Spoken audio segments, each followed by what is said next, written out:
In a month and a half, Oregon's experiment in drug decriminalization will come to an end. September 1st is when a law passed earlier this year rolls back part of Measure 110, marking the return of criminal penalties for simple drug possession. After voters approved Measure 110 back in 2020, researchers at Portland State University launched a 3-year study to see how it was going, paid for by the U.S. Department of Justice. The second phase of that report is out now, and it's our big story tonight.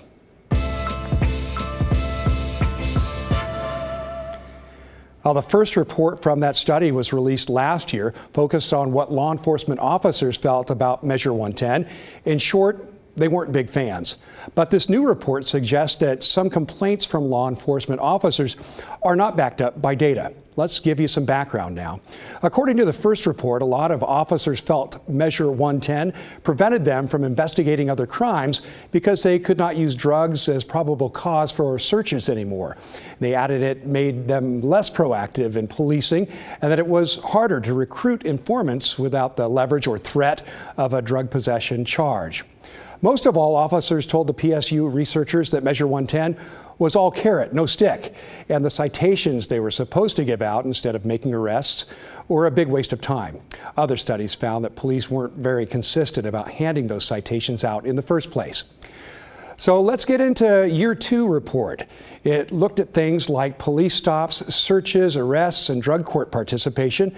Overall, the researchers found that Measure 110 did not have a big impact on any of these things, and perhaps COVID was more responsible for a slump in those metrics. Kelsey Henderson is an associate professor of criminology and criminal justice at PSU. She's one of the 3 researchers on the project. But one of the things that really stood out to us as researchers is that law enforcement officers were very concerned about this point of engagement, this point of contact. They really relied on anecdotal instances of folks that had gone through drug courts in their community and that were sober and, kind of had gotten through that process. And they drew our attention to those as positive success stories. So in looking at the data across a number of criminal justice metrics, we see that proactive policing in some way, shapes, and forms was really declining prior to Measure 110. So if you look at things like officer stops and searches, whether they stop a vehicle or they stop a person, those were declining prior to Measure 110. Interesting. Well, this graph tracks police stops from 2019 into 2023. The black lines include law enforcement agencies all over the state, while the gray lines are just in the metro area. The dashed lines break out just the larger agencies for each group. You can see where the researchers helpfully included vertical lines, which show some of the major milestones that happened. The first one is when COVID lockdowns began. The second, when stay-at-home orders lifted. And that prominent red one is when Measure 110 went into effect.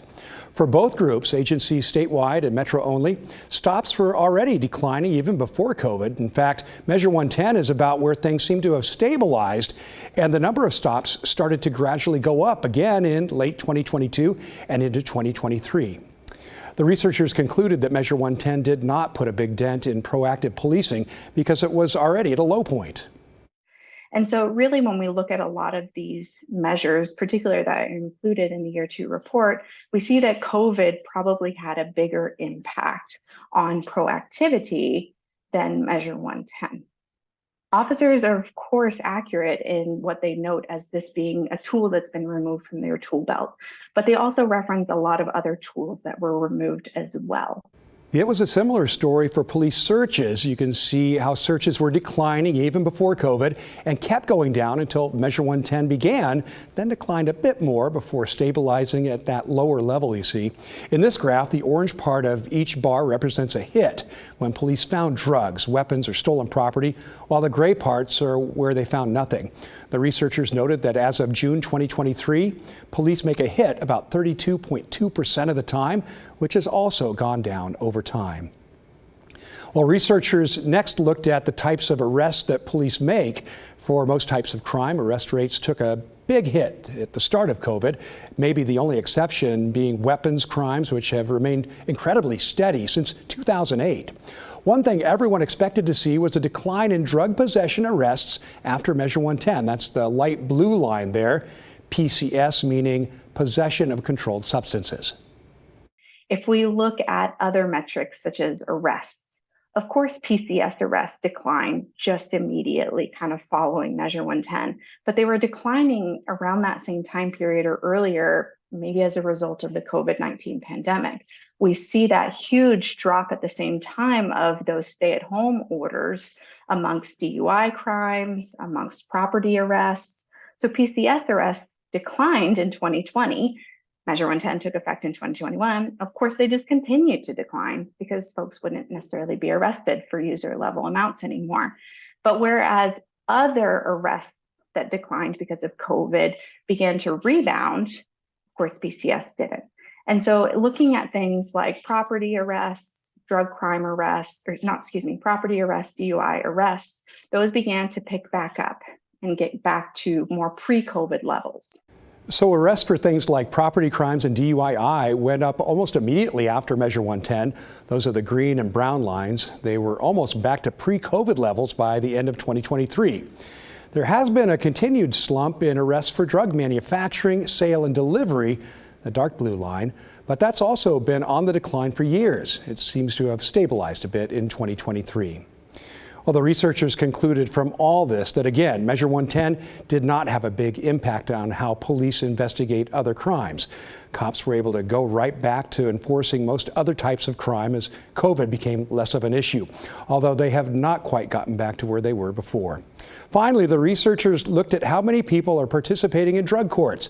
That one proved to be more of a problem because there was not reliable data on drug court participation until the end of 2019. The blue line there is apparently not to be trusted because the state was just starting to get everyone reported. The yellow line is when a better tracking system came online. Again, numbers really started to go down during COVID. They kept going down a bit after Measure 110 began, and then they stabilized starting later in 2021 at a lower level, about 700 people per month.